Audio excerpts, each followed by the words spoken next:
Limitation का मतलब क्या होता है?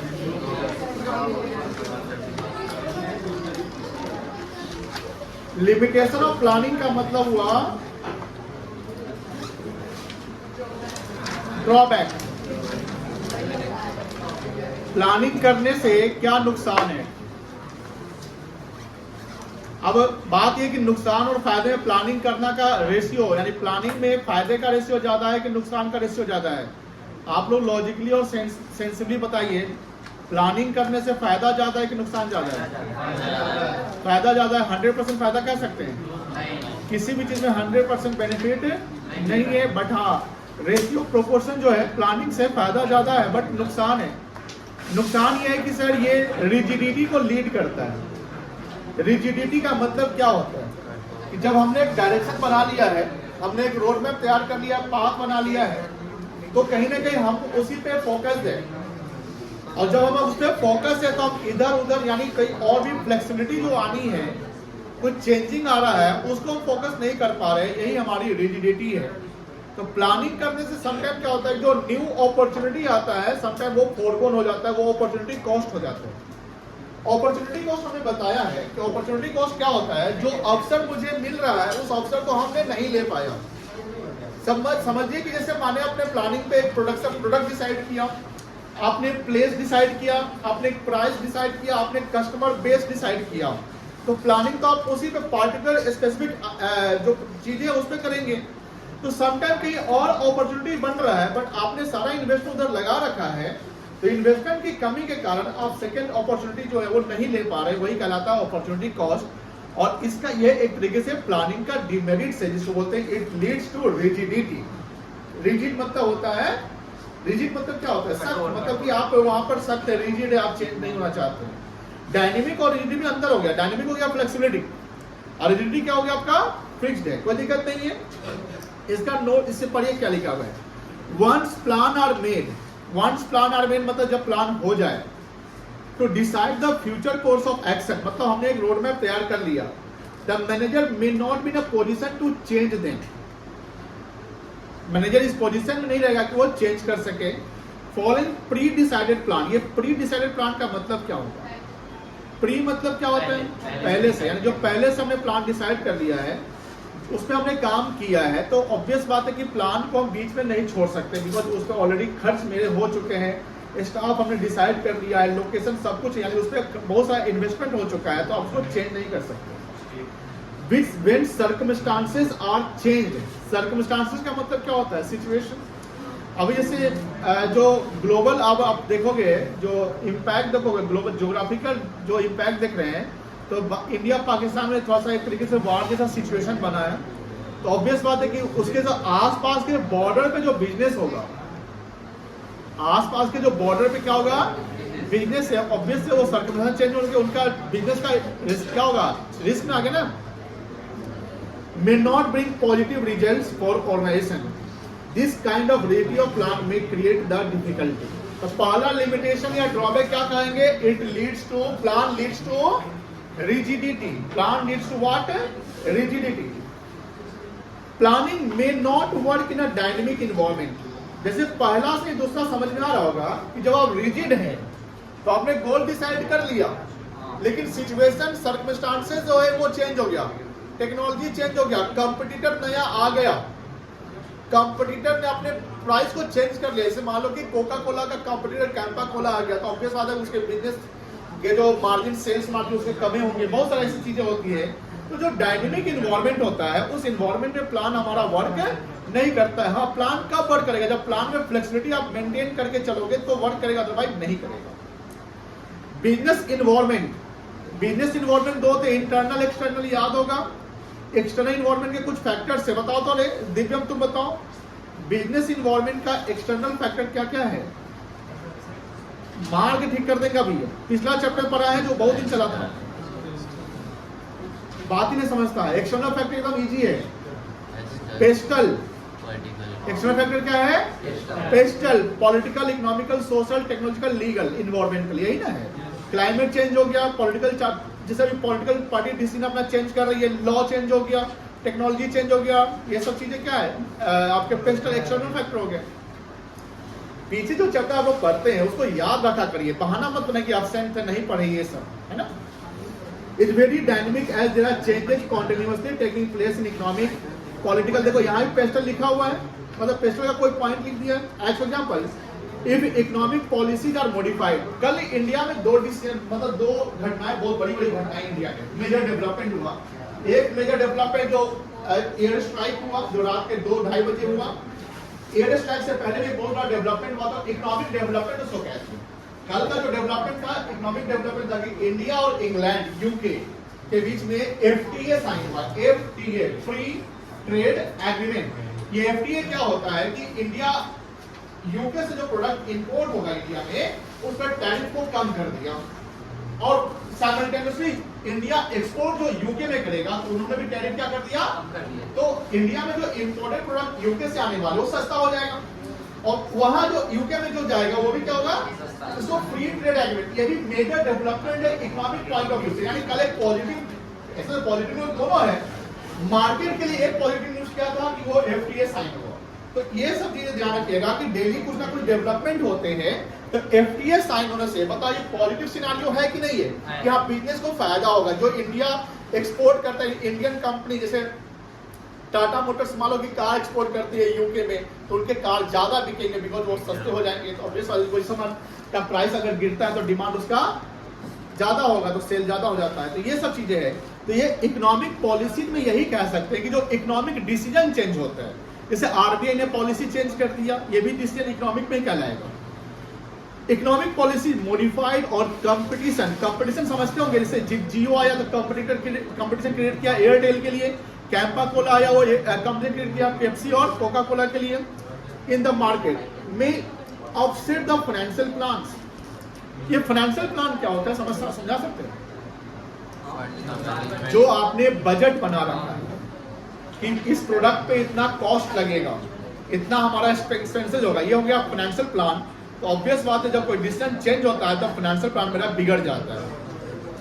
Sales target, it becomes very difficult to forecast. ये बाबा फोरकास्ट का मतलब क्या होता है? फ्यूचर का सोचना। फोरकास्टिंग मतलब futuristic predict the future of this future changes. Plans may fail in the change are very frequent. Plan कहाँ फेल करेगा? जहां चेंजिंग होगा।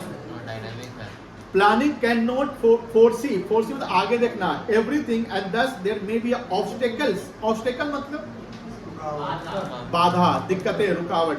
ऑब्स्टेकल्स में भी टू इफेक्टिव प्लान, यानी जो प्लानिंग हम इफेक्टिव करने वाले हैं, किसी चीज के चेंज होने से प्लानिंग मेरा इफेक्टिव वर्क नहीं करेगा। दो चीज हो गया, दो लिमिटेशन है। पहला लिमिटेशन क्या है? प्लान रिजिड नेचर का हो, मतलब रिजिडिटी क्रिएट करता है। दूसरा क्या है कि इट मे नॉट वर्क। अब तीसरा क्या है? It reduce creativity. क्रिएटिविटी का मतलब जब इनोवेटिव आइडियाज देते हैं आप, जब आप फ्लेक्सिबल रहेंगे तो क्रिएटिविटी हो। क्रिएटिविटी का मतलब कि आप इधर से देख रहे हैं, मतलब यानी हर अपॉर्चुनिटी आप देख रहे हैं, लेकिन प्लानिंग में आपने एक रोड मैप तैयार कर दिया।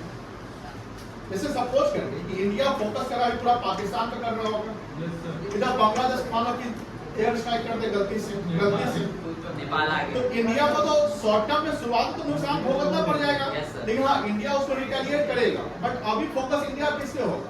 पाकिस्तान, ओनली फॉर पाकिस्तान, क्योंकि वो पाकिस्तान से प्रॉब्लम है, लेकिन बांग्लादेश थोड़ा चिल्लाता है। तो ये बात हो सकती है कि अगर मान लीजिए कि हम फोकस किए पाकिस्तान पे, उधर से बांग्लादेश को कर देगा, ये होता है कि रिड्यूस क्रिएटिविटी। पढ़िए इसको, यहाँ देखो, most of time plans are made by top level management. देखो ध्यान से, प्लान मेंटल एक्सरसाइज इसका एक फीचर था ना, तो मेंटली वर्क कहाँ होता है? टॉप लेवल में। बट क्या हम ये कह सकते हैं कि प्लान सिर्फ टॉप लेवल में नहीं होता होगा? मिडिल में होता है, ऑपरेशनल में होता है। रेस्ट ऑफ मेंबर, रेस्ट मतलब remaining of member just implement these plans. Middle level manager and the employee of the organization start working rigidly. सुनो ध्यान से, एक टॉप लेवल ने एक डिसीजन ले लिया, उस डिसीजन पे उसने प्लान बता दिया, उस प्लान को आगे फॉरवर्ड करता है किसको? मिडिल वाले को एंड लोअर वाले को। मिडिल वाला अपना काम करे according to the top level, जो ऑपरेशनल लेवल है अकॉर्डिंग टू मिडिल लेवल काम कर रहा है कि मिडिल ने जो इंस्ट्रक्शन दिया। अब ऑपरेशनल लेवल जो है, ऑपरेशनल लेवल को जो काम मिला है उसी को कर रहा होगा, वो कुछ और एक्स्ट्रा नहीं सोच रहा होगा, यानी वो क्रिएटिविटी क्रिएट नहीं कर रहा होगा। तो यही कह सकते हैं कि जो प्लान है वो क्रिएटिविटी को क्या करता है, काम करता है। And they become the blind followers of the plan only. ये ब्लाइंड फॉलोअर्स का मतलब कि जो दिख रहा है वही करना, इसके अलावा आपको Thus much of the initiative का मतलब पहला कदम, yes, of creativity inherent them and also get lost or reduced। यानी जो आप में एक इनहेरेंट का मतलब क्या होता है, आपकी जो क्रिएटिविटी है वो अंदर रह जाएगी, वो उसको आप एक्सप्लोर नहीं कर पाओगे। Most of time employees only carry out orders, this in a very it reduce creativity. 3 point हो गया लिमिटेशन। बताओ क्या क्या है। रिजिडिटी क्रिएट करता है, डायनेमिक इन्वायरमेंट वर्क नहीं करता है, एंड रिड्यूस क्रिएटिविटी। चौथा, कॉस्ट को वो क्या करेगा, बढ़ा देगा। It involves huge cost. ये भी तो इंपॉर्टेंट पॉइंट है जो लिमिटेशन है, क्योंकि प्लानिंग आप करते हो तो प्लानिंग में तो बजट भी देखना पड़ेगा, क्योंकि कोई भी चीज के लिए हमको टाइम देना है। हम ये कह सकते हैं कि ये टाइम कंज्यूमिंग भी है। तो 5 पॉइंट तो बन गया, रिजिडिटी हो गया, डायनेमिक इन्वायरमेंट में काम नहीं करना, रिव्यू कम करना, कॉस्ट ज्यादा लगना और टाइम ज्यादा लगना। ठीक है, टाइम कॉस्ट यानी इफेक्टिव एंड एफिशिएंसी का थोड़ा सा ज्यादा होना। Planning involves huge cost in terms of time and money. Checking accuracy of facts में इन्वॉल्व लॉट ऑफ टाइम। और किसी चीज को चेक कर रहे हो बारी से, मतलब हर चीज को देख रहे हो तो टाइम लगता है। Detailed plans require scientific calculations. Detail plan क्या रिक्वायर करता है, साइंटिफिक कैलकुलेशन। साइंटिफिक टेक्निक याद होगा, टेलर का साइंटिफिक टेक्निक याद है सबको। बोलो कि सब क्या क्या है, बोलो। 6 है, 6 टेक्निक है। ये सब तुम बताओ, काफी तुमको 6 तुमको याद है सर, बोलो। अरे नहीं है, फंक्शनल फॉर्मेट से वर्क स्टडी का बोलो।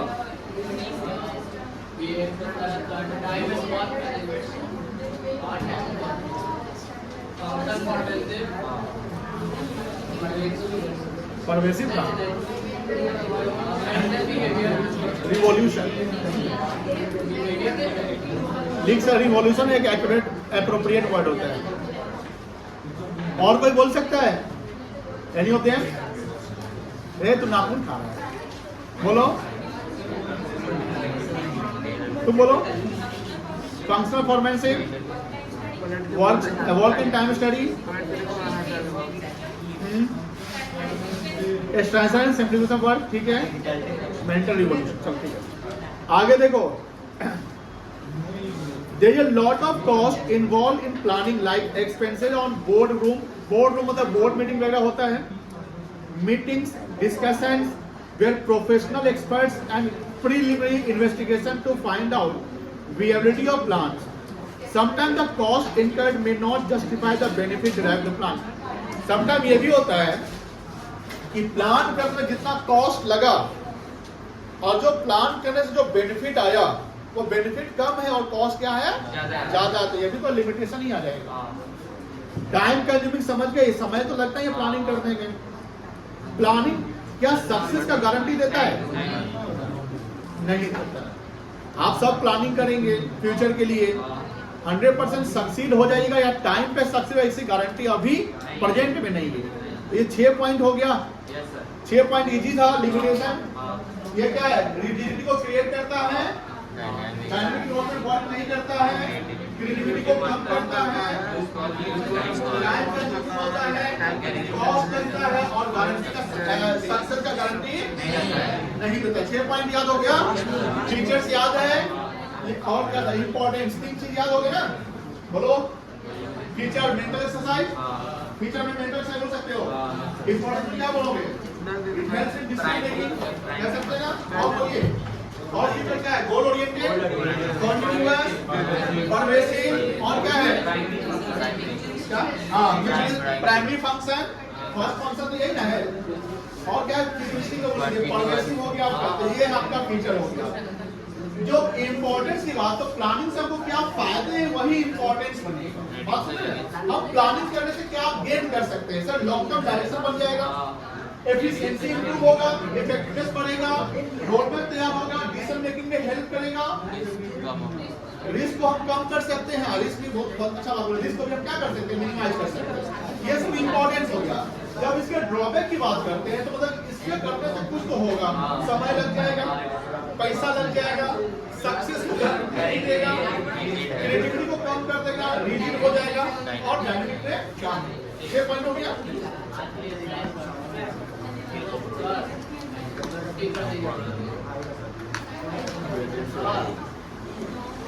कहीं जाना है आपको?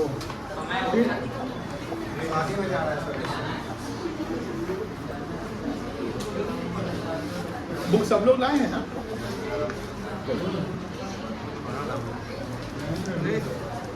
ये थोड़ा सा स्क्रीन पर जो ये फ्लो चार्ट दिख रहा है, इसको देखो तो क्या लिखा हुआ है, आराम से देखो और समझने की कोशिश करो और इसका सीक्वेंस पकड़ो। सीक्वेंस क्या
अच्छा, ये जो प्लानिंग प्रोसेस है, मतलब कि सुनो ध्यान से, हमने गोल बनाया, गोल बना के हमने बजट वगैरह सब कुछ कर लिया, हमने स्टाफ डिसाइड कर लिया, प्लेस डिसाइड कर लिया, सब कुछ। लेकिन उसकी जो प्रक्रियाएं होनी है, प्रक्रिया मतलब step, sequence of step, and this will be use in sequence. आपसे अगर प्रोसेस पूछा जाए तो आप इसमें सीक्वेंस में ही बात करोगे। आप बोलोगे सेटिंग ऑब्जेक्टिव जो है ये लास्ट में यूज कर देगा, आप बोलोगे फॉलो अप से शुरू करेंगे, तो ऐसे थोड़ी होता है। तो प्लानिंग का प्रोसेस जब करेंगे तो सबसे पहले हम क्या करेंगे? Setting of the objective. Setting of objective, इसका मतलब क्या होता है? पहले हमको गोल तैयार करना है, what to do, how to do, when to do, for whom to do. ये सब जो क्वेश्चंस हमारे मन में है वही हमारा क्या है? ऑब्जेक्टिव से। फिर ये developing the premises. Developing the premises मतलब कि जो करना है उसके लिए हमारे पास जगह, फाइनेंस, रिसोर्स है कि नहीं। प्रीमिसेस का मतलब सिर्फ भवन नहीं होगा, हमारे पास वो रिसोर्स है कि नहीं, कौन सा टेक्निक लगाना है, बजट बनाना है, ये सब चीजें हो जाएंगे। थर्ड में है कि listing of the various alternative for achieving the objective.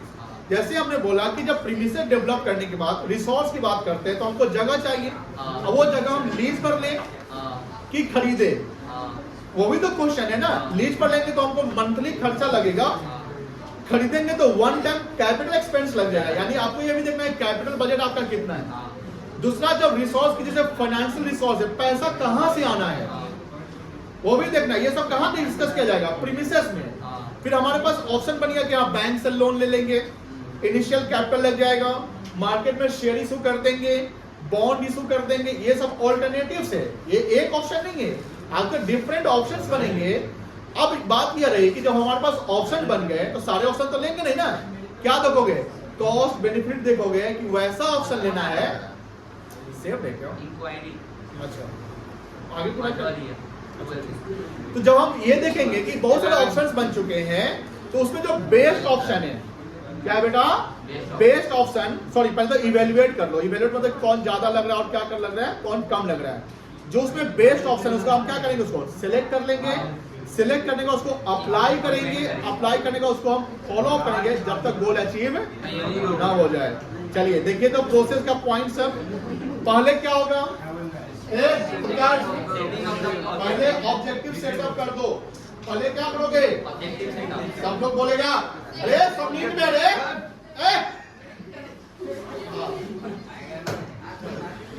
और कोई नींद है नींद में नहीं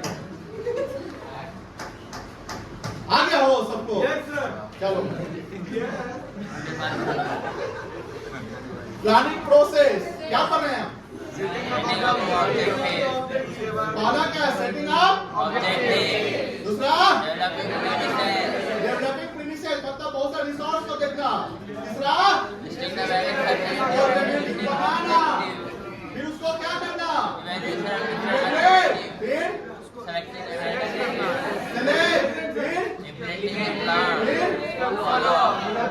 पहला सेटअप बोलो, पहला दूसरा डेवलपमेंट, तीसरा ऑल्टरनेटिव होगा, तीसरा चौथा इवैल्यूएशन, पांचवा सिलेक्शन, छठा इम्प्लीमेंटेशन, सातवां हो गया।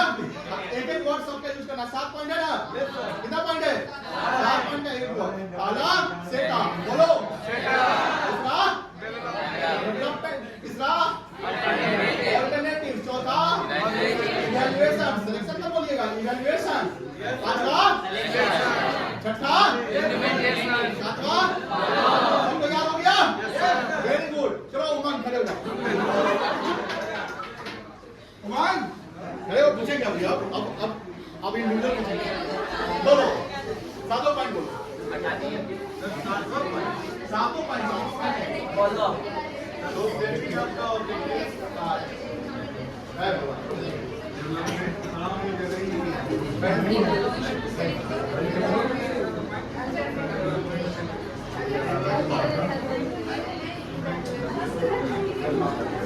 आप इसी बात ये पता यस सर जो अप्लाई कर सकते हैं।